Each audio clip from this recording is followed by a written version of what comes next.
The massive meeting hall on Station Prime buzzed with voices from across the galaxy. Hundreds of different species filled the floating seats, their translators working overtime to make sense of the chaos. Some looked like walking trees with crystal bark, others moved like living liquid metal. A few were just balls of bright energy that spoke through special machines. Ambassador Chun-Wei sat in the small human section, looking tiny next to the giant Vorthan warriors beside him. His dark suit looked plain compared to the flowing robes and gleaming armor around him. Most species barely noticed the humans anymore. They had been part of the Galactic Coalition for 200 years, but they were still seen as the new kids, who did not matter much. Chun-Wei watched Admiral Zethkar stride to the center of the hall. The Vorthan was 12 feet tall with 4 arms and skin like black stone. His voice boomed across the chamber without needing a translator. "Fellow Coalition members," Zethkar said, his red eyes scanning the crowd. "We gather today because of reports from our Outer Rim scouts. Some claim a new threat approaches our galaxy." Murmurs filled the hall. The crystalline collective made sounds like wind chimes talking to each other. The ethereals flickered brighter with concern. The tree-like Verdani rustled their branches nervously. Chun-Wei stood up slowly.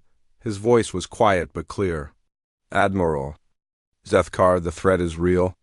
Our deep space monitors have detected massive energy signatures moving toward our galaxy. These are not normal ships. The patterns suggest technology far beyond anything we know." A few species turned to look at him. Most did not bother.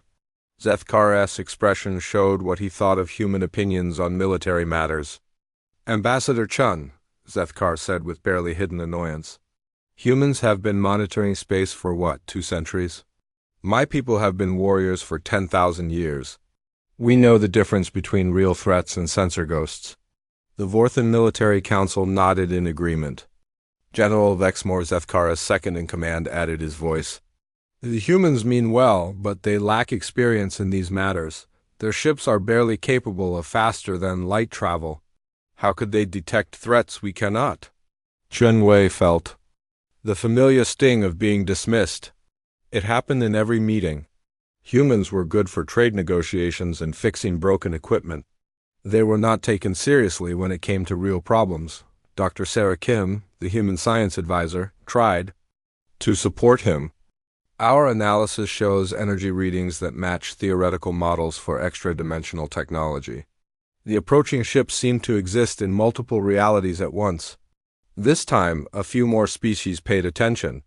The ethereals, being energy beings, themselves understood advanced physics better than most.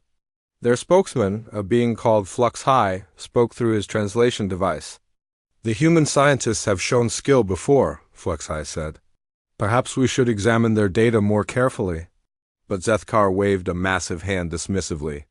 "The Outer Rim has always had strange readings. Space storms, dying stars, ancient ruins sending out signals. These human see patterns where none exist." The meeting continued for hours. Species after species discussed trade routes, territorial disputes, and mining rights. The possible threat from outside the galaxy was pushed aside. When votes were finally taken, the Coalition decided to send a few more scout ships to the Outer Rim. Nothing more. Chun-Wei left the meeting feeling frustrated but not surprised. This was how it always went. Humans gave warnings, made suggestions, offered help. The other species smiled politely and ignored them. Back on the human diplomatic ship, Chun-Wei met with his small staff. Captain Lisa Torres, their military liaison, shook her head as she read the meeting notes. 2 scout ships, she said, against something that could be the biggest threat the galaxy has ever seen. "They think we are being dramatic," Chun-Wei replied. "To them, we are still the primitive species that barely had spaceflight when they found us." Dr. Kim pulled up holographic displays showing their sensor data. "The energy signatures are getting stronger. Whatever is coming, it will be here within months, not years." Chun-Wei studied the data. Red dots marked locations where their deep space sensors had detected the strange readings. The pattern was clear to him. Something massive was approaching from outside the galaxy, moving faster than should be possible. Have we heard anything from our people in the Outer Rim colonies? He asked. Captain Torres checked her communications. Colony ship New Horizon went silent 3 days ago. Merchant vessel Lucky Strike missed their last 2 check-ins. Could be equipment problems. Or it could be the first attacks, Dr. Kim said quietly. The room fell silent. All 3 humans knew what the other species did not want to believe. Humanity had spent 2 centuries in the galaxy, learning, watching, and preparing for threats the peaceful coalition could not imagine. They had seen the dark spaces between stars and knew something dangerous lived there. Chunwei made a decision. Send messages to all human ships and colonies. Tell them to begin quiet preparations. Full defensive protocols, but do not alarm the other species yet. What kind of preparations? Captain Torres asked. The kind we hoped we would never need, Chunwei said, while the coalition continued their normal business. Human ships throughout the galaxy began to change. Merchant vessels started carrying more weapons than cargo. Diplomatic missions quietly shifted routes to keep emergency supplies moving. Human colonies began building shelters and defense systems they claimed were for asteroid protection. The other species noticed little of this activity. Humans had always been busy, always working on projects that seemed to make no sense to anyone else. If they wanted to waste time and resources on pointless preparations, that was their choice. 3 weeks after the meeting on Station Prime, the first real evidence arrived. A coalition patrol ship, the Eternal Glory, limped into port with massive damage. Half the crew was dead. The survivors told a story that no one wanted to believe. Captain Velther, a veteran Vorthan officer, stood before the emergency council with his armor scorched and broken. They came out of nowhere, he said, his voice shaking. Ships like nothing in our databases. They did not respond to communications, they just attacked. The holographic display showed what was left of Outpost 7, a mining station on the galaxy's edge. Where buildings once stood, there was now empty space. Not destroyed, not blown apart, but simply gone as if they had never existed.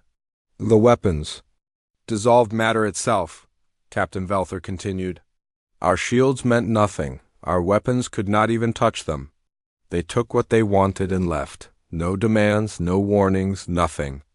Admiral Zethkar looked older than his 1,000 years. How many ships? 3 that we saw. But our sensors detected hundreds more in the area, maybe thousands. The council chamber erupted in panic.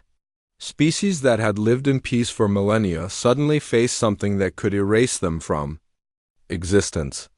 The crystalline collective made sounds like breaking glass. The ethereals flickered with fear. Even the mighty Vorthans looked uncertain. Chunwei stood again, his voice cutting through the chaos. We need to evacuate the Outer Rim immediately. Begin full military mobilization. This is not a raid or an invasion. This is extermination. This time everyone listened. But Chunwei knew it was already too late for the normal coalition response. The enemy was too advanced, too powerful, too alien for conventional warfare. As the meeting dissolved into emergency planning sessions, Chunwei quietly activated his personal communicator. The message he sent was simple but would change everything. All human assets, this is Ambassador Chun, execute Protocol 7, the galaxy is at war. Across human space, ships changed course, weapons powered up, and plans 2 centuries in the making began to unfold. The quiet species was about to show the galaxy what they really were. The Coalition War Room had never seen anything like this before. Admiral Zethkar stood before the massive holographic display, watching red markers spread across the galaxy map like a disease. Each red dot meant another world lost, another fleet destroyed, another billion lives erased. Sector 7 is gone, reported General Lexmore, his forearm shaking as he read the data. The entire crystalline mining system, 20 billion collective minds, silent. The war room fell quiet except for the soft humming of machines. Species that had lived for thousands of years without fear now faced something that could delete them from existence. The Void Seekers, as the survivors had named them, moved through space like nothing the galaxy had ever seen, Fleet Admiral Korethva of the Ethereal High Command flickered with dim light as she spoke. Our energy shields cannot stop their weapons.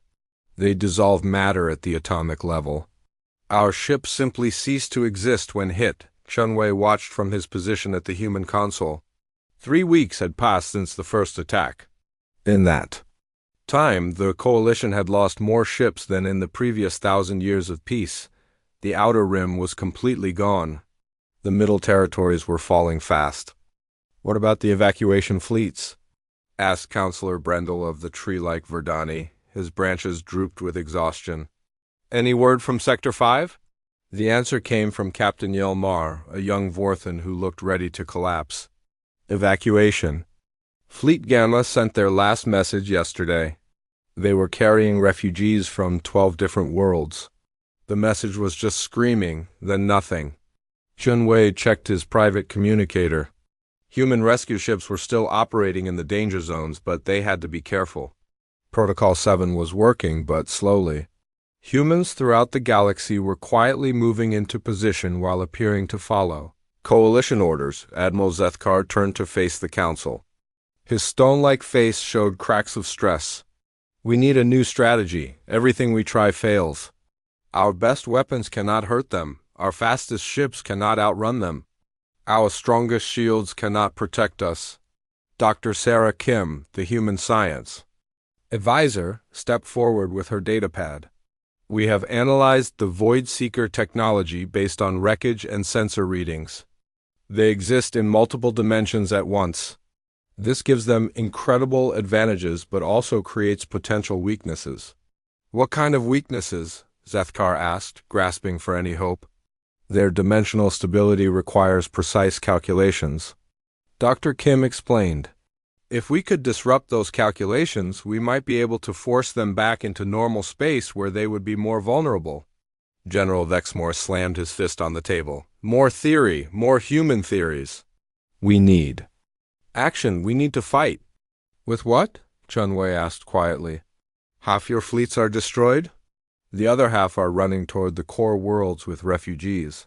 The truth hung in the air like poison. The mighty coalition military, built over millennia to keep peace between species, was crumbling in weeks against an enemy they could not understand or fight. A new alarm sounded.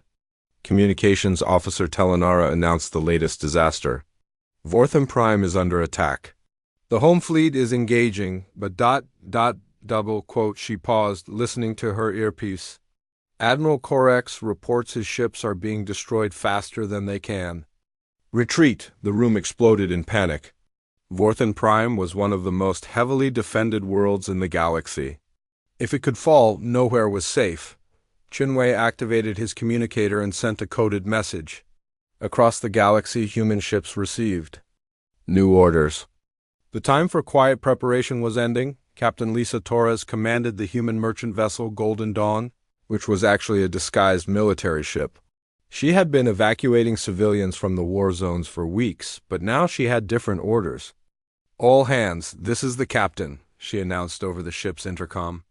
"We are changing course to assist the defense of Vorthan Prime. Prepare for combat operations." Her crew of 25 moved with practiced efficiency.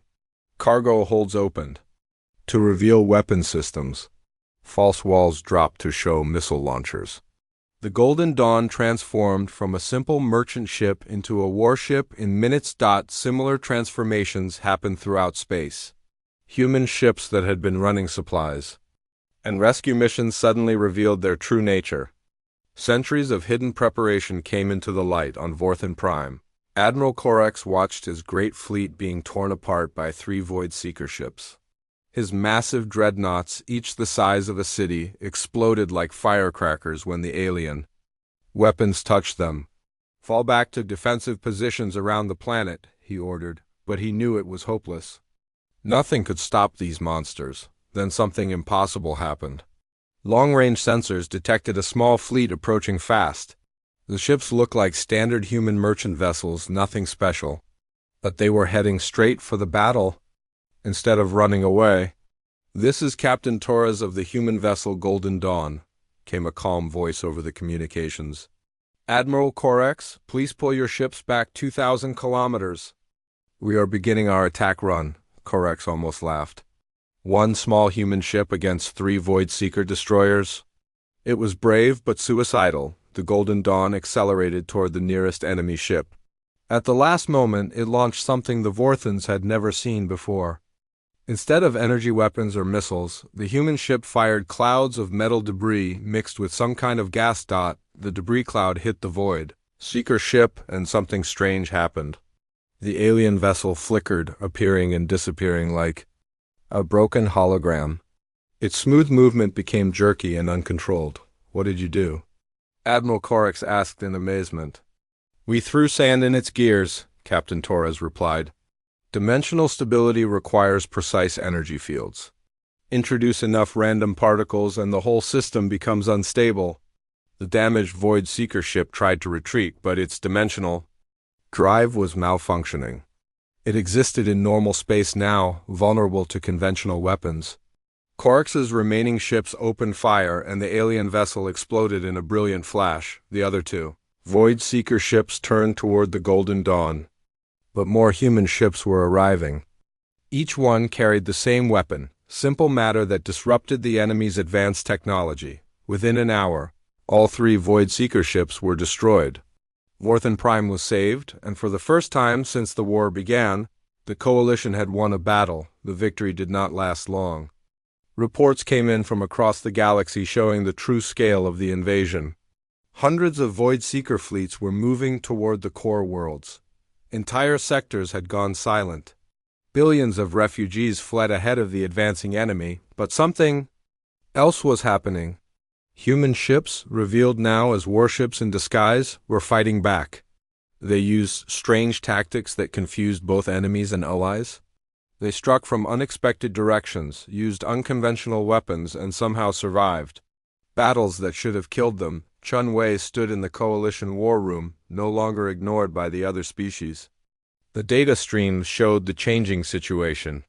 Humans were not just fighting, they were winning small victories throughout the galaxy.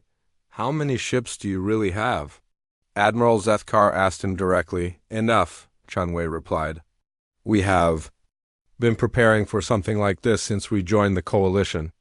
Not this exact threat, but something dangerous from outside our knowledge. You have been preparing for war while we lived in peace, Counselor Brendel said, his tree-like form rustling with worry. We prepared for survival, Chun Wei corrected. Your Coalition gave us peace, but we never forgot that peace must be protected. The holographic display showed refugee fleets streaming toward the galactic core, protected by mixed human and Coalition forces. The evacuation was working, but barely. For every ship that escaped, 10 worlds fell to the Void Seekers. Dr. Kim approached with new data. The enemy is adapting to our disruption weapons. They are modifying their dimensional fields to resist particle interference. Chun Wei nodded. He had expected this. Then we adapt too.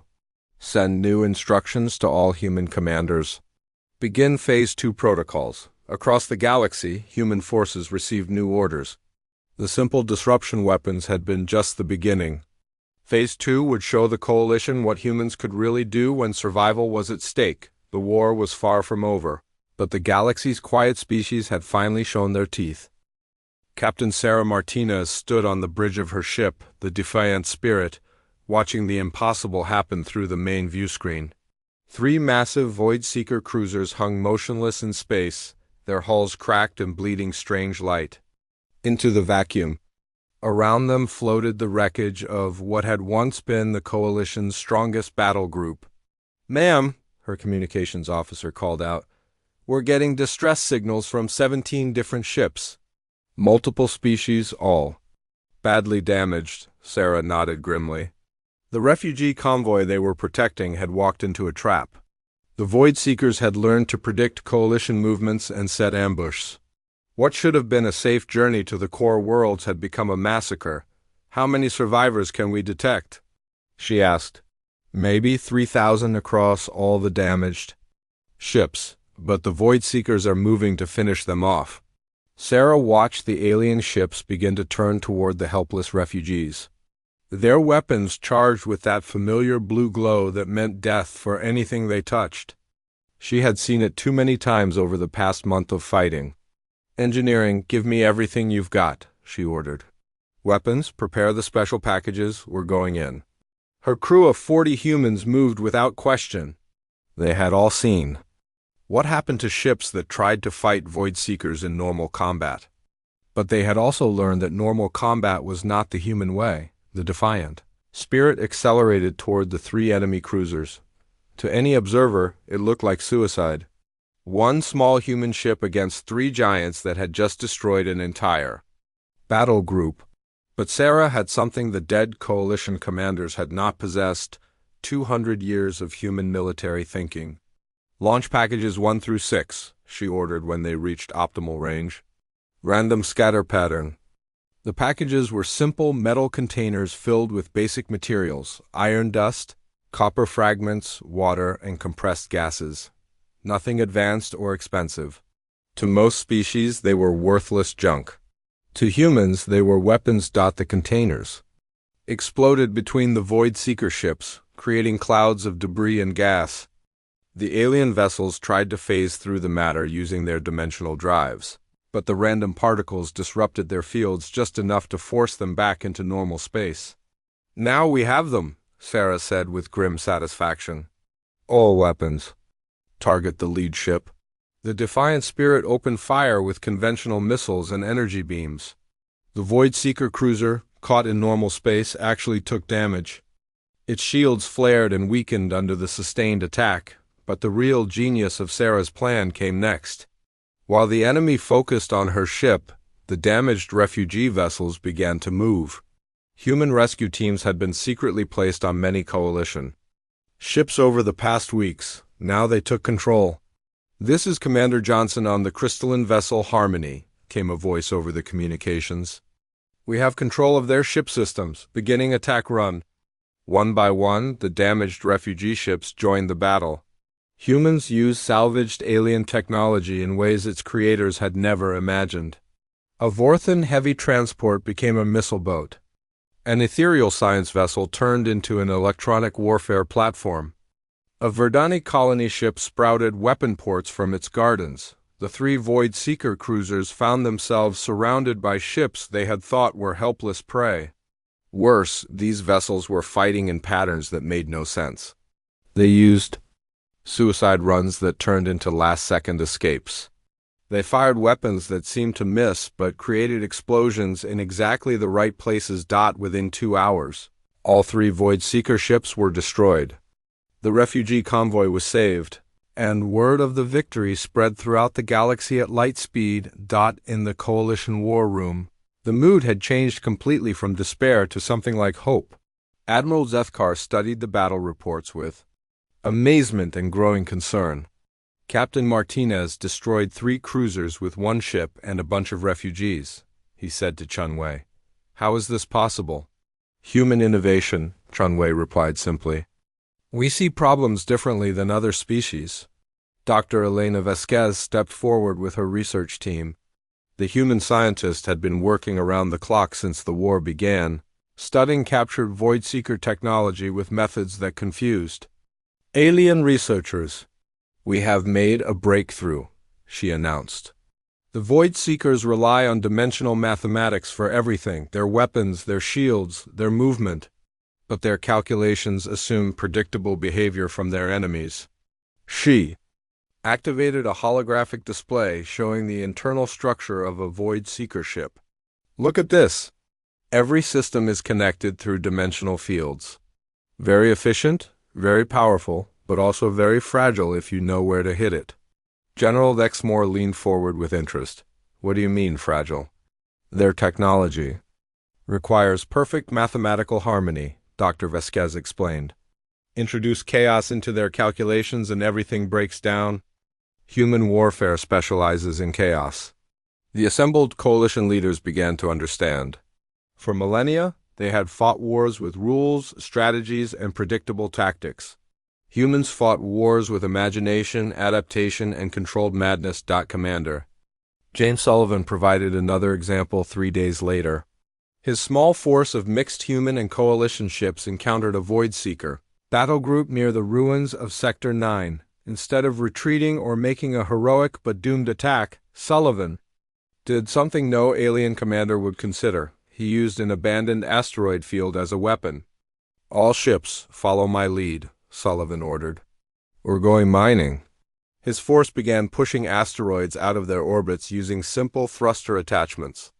To the Void Seekers, it looked like the humans were retreating deeper into the asteroid field. The alien ships followed, confident in their ability to phase through solid matter, but Sullivan had studied the enemy's dimensional technology. He knew exactly when and where the Void Seeker ships would materialize to avoid collision with the larger asteroids. When they did, they found themselves surrounded by precisely placed rocks moving at incredible speeds. The Void Seekers tried to phase out of normal space, but their dimensional drives could not function properly inside the chaotic gravitational fields Sullivan had created. Trapped between dimensions, their ships began to tear themselves apart. "Physics beats fancy technology every time," Sullivan reported as the last enemy vessel exploded. Einstein would be proud. These victories, small but significant, began to inspire the other species. The crystalline collective started sharing their hive mind coordination with human tactical teams. The ethereals provided energy manipulation techniques that humans adapted into new weapons. Even the proud Vorthans began asking for human advisors. But the greatest change came in the refugee camps scattered throughout the core worlds. Humans worked 18-hour days treating injured aliens, repairing damaged ships, and organizing supply lines. They showed a dedication to helping others that many species had forgotten was possible. Dr. Kim found herself running a medical station treating 7 different alien species with completely different biologies. Human doctors had become experts at adapting treatments and medicines designed for one species to work on others. "How do you know how to help us?" asked Healer Velenith, a crystalline being whose crystal matrix had been cracked by a Void Seeker. "Weapons. We study, we learn, we adapt," Dr. Kim replied as she calibrated a healing resonance for crystalline physiology. "It's what humans do." Throughout the galaxy, similar scenes played out. Human engineers fixed Vorthan battle armor using techniques that should not have worked. Human pilots flew alien ships better than their original crews. Human commanders coordinated multi-species forces with an efficiency that amazed veteran officers. The coalition leadership slowly realized they had made a terrible mistake about humanity. These were not the peaceful merchants and diplomats they had known for 2 centuries. Or rather, they were those things, but they were also something else entirely. Chunwei stood before the Emergency Council as reports came in from across the galaxy. Human-led forces were winning battles, saving refugees, and holding ground that should have been lost weeks ago. "The question is not whether we can fight the Void Seekers," he said to the assembled leaders. "The question is whether you are ready to fight the way humans fight." Admiral Zethkar, humbled by weeks of defeat and human victories, asked the question that everyone was thinking. "What do you need from us?" "Trust," Chunwei replied. "Trust us to do what we do best. Trust us to save your people. Trust us to win this war." The galaxy's opinion of humanity was changing fast. The quiet species had awakened, and nothing would ever be the same. Supreme Commander Chunwei stood in the center of the new war room on Station Prime, surrounded by holographic displays showing the entire galaxy. Red zones marked Void Seeker territory. Blue zones showed Coalition-held space. Green indicators represented human-led liberation forces moving through enemy lines. Like surgical knives, the title change had happened without any formal ceremony. 3 weeks ago, Admiral Zethkar had quietly stepped aside after another major defeat. The Coalition Council had unanimously appointed Chunwei as Supreme Commander of all galactic forces. It was not conquest or politics. It was simple survival. Liberation.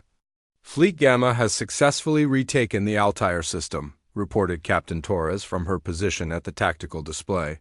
"Human casualties, minimal civilian casualties, 0. Enemy vessels destroyed, all of them."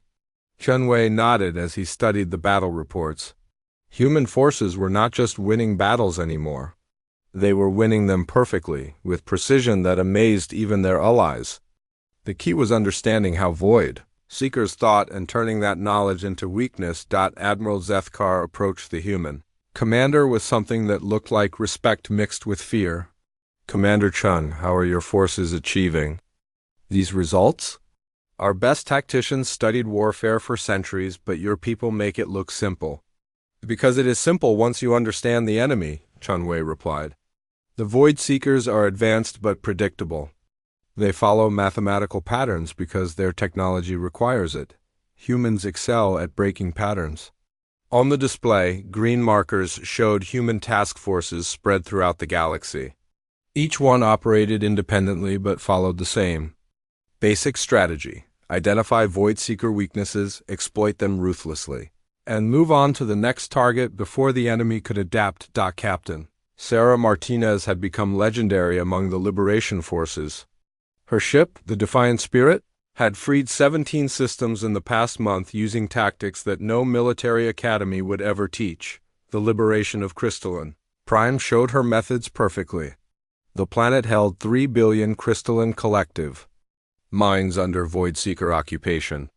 The enemy had built massive dimensional anchors around the world, making direct assault impossible. Any fleet that tried to attack would be destroyed before reaching orbit.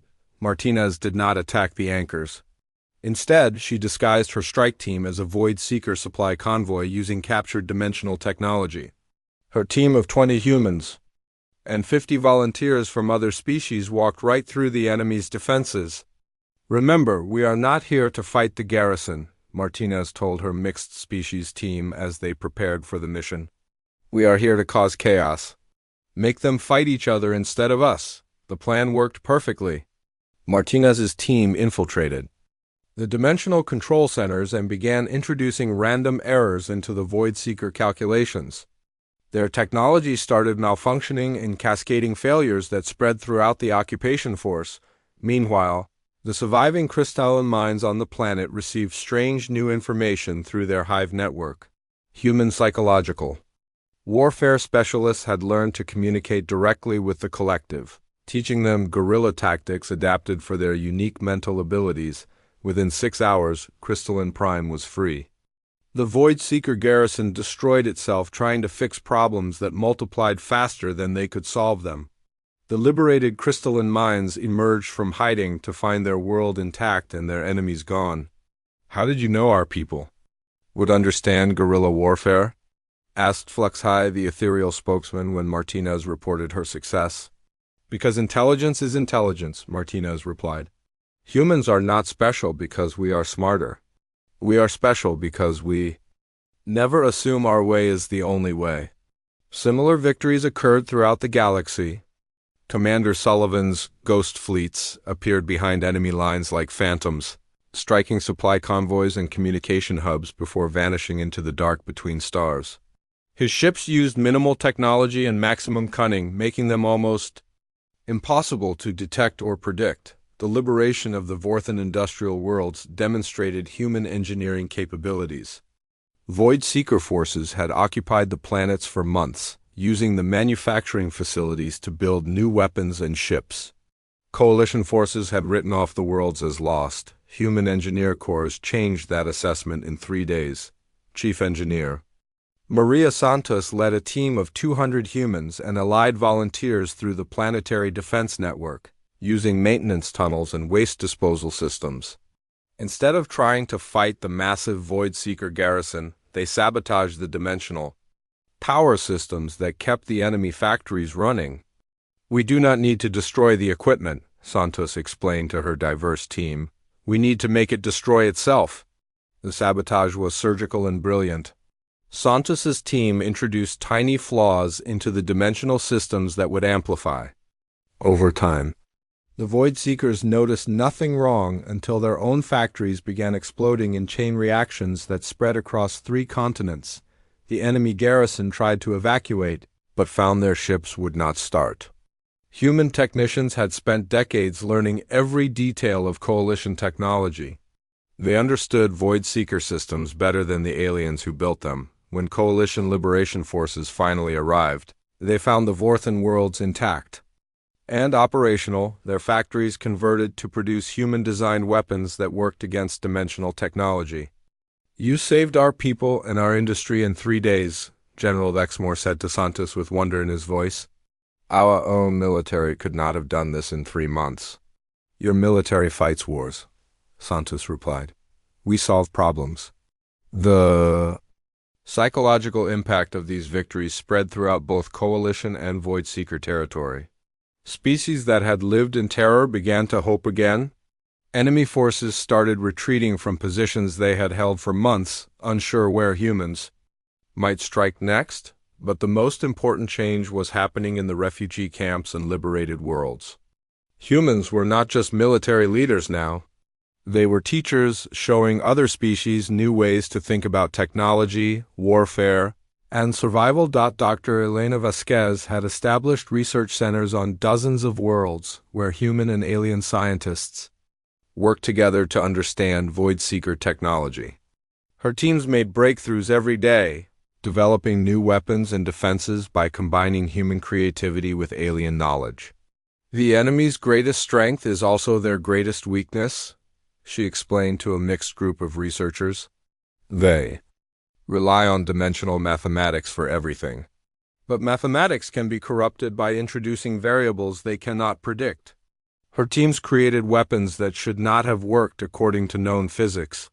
Dimensional scramblers that turned enemy ships inside out. Reality anchors that trapped Void Seekers in normal space. Chaos bombs that made their technology self-destruct. The war was changing from desperate defense to coordinated offense. Human-led forces pushed deeper into enemy territory every day, liberating worlds and rescuing survivors that everyone had thought were lost forever. In the Coalition war room, Jian Wei coordinated operations across the entire galaxy with help from officers of every species. The command structure had evolved naturally, with humans in leadership roles not because they demanded it, but because they had earned it through competence and results. "Sir," reported Communications Officer Telenara, "we are receiving surrender requests from Void Seeker garrisons in 12 systems. They want to negotiate." Jian Wei studied the reports with interest. The enemy was beginning to crack under pressure. They had never experienced before. Void Seekers were used to overwhelming technological superiority. They had never faced opponents who could turn their own advantages against them.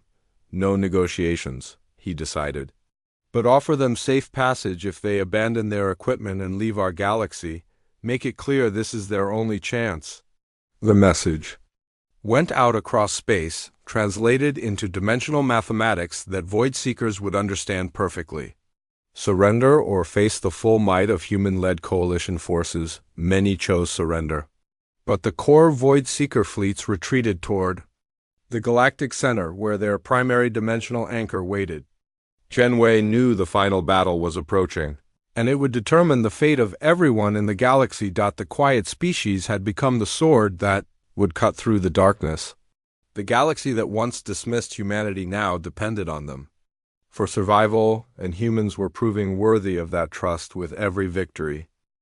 The primary dimensional anchor hung in space near the galaxy's core like a massive metal spider, its legs reaching across dimensions that normal eyes could not see.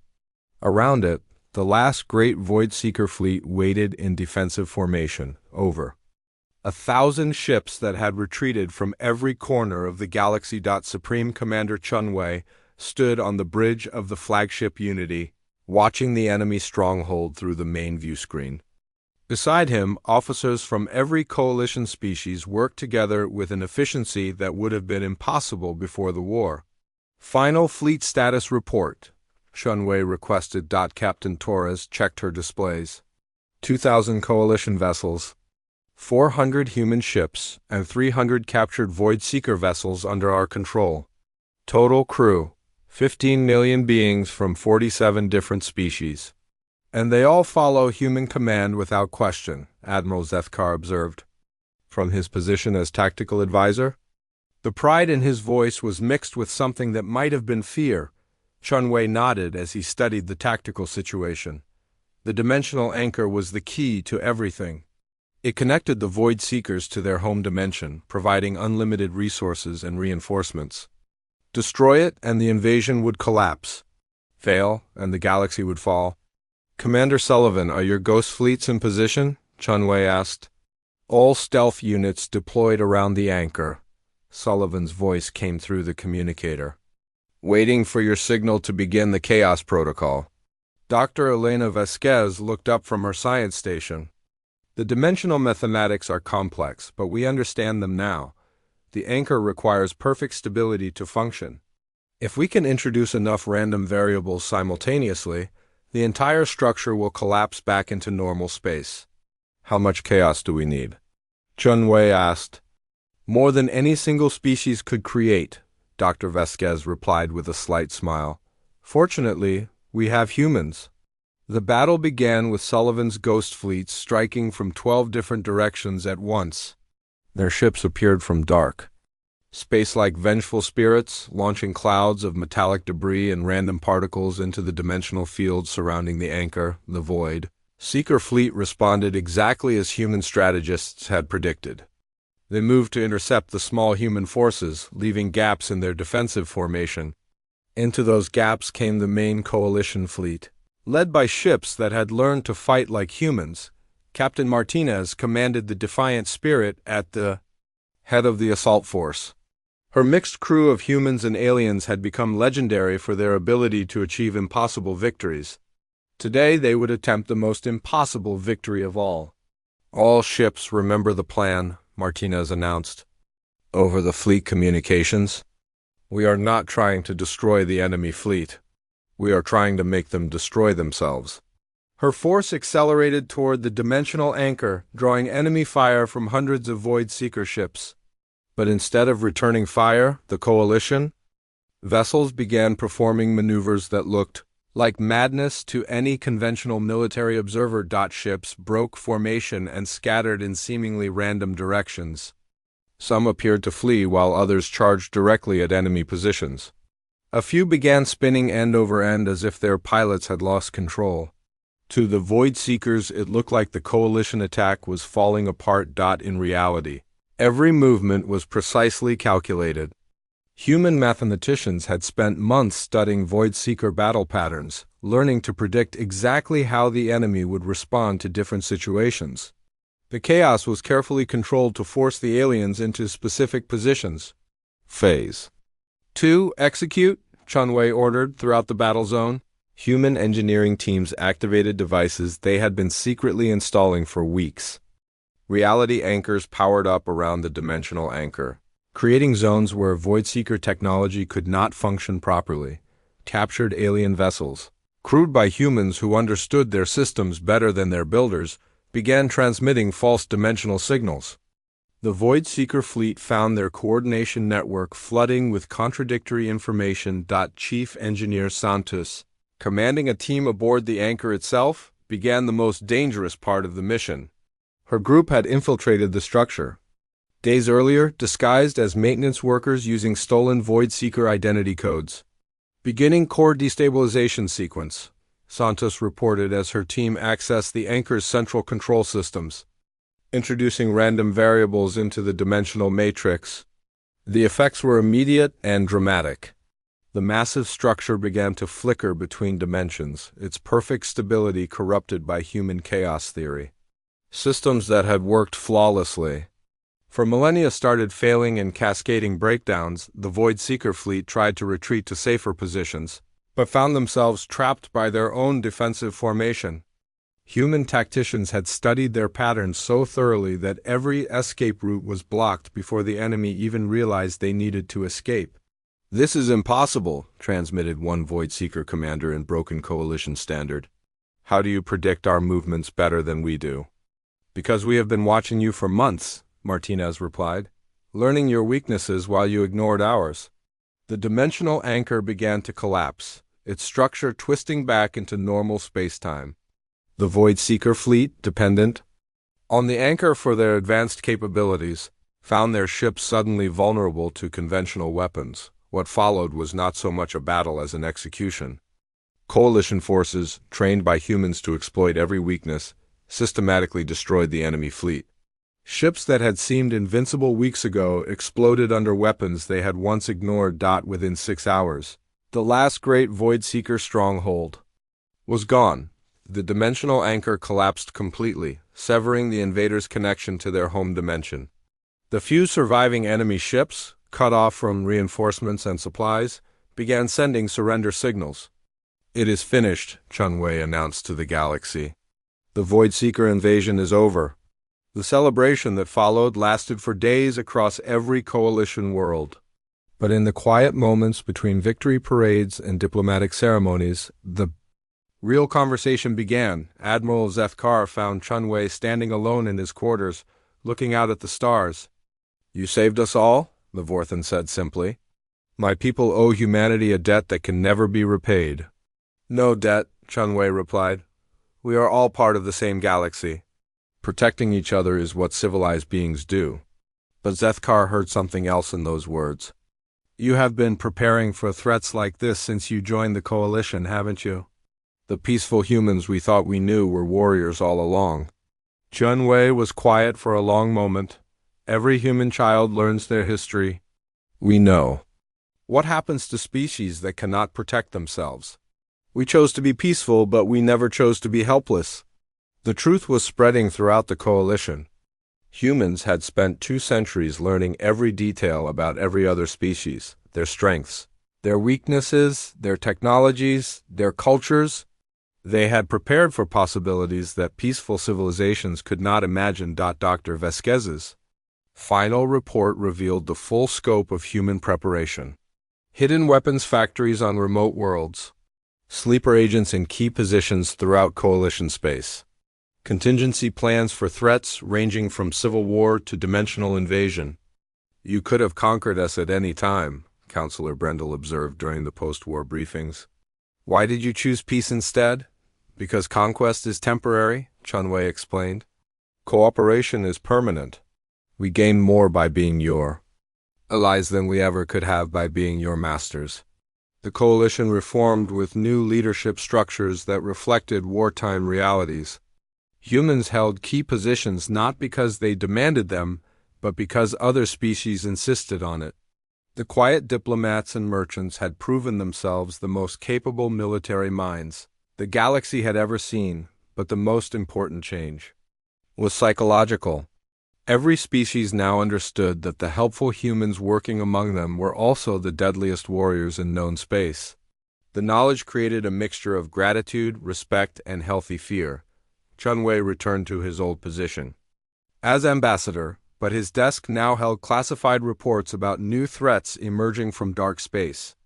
Deep space monitors detected strange signals from other galaxies. Ancient ruins on dead worlds began transmitting mysterious messages.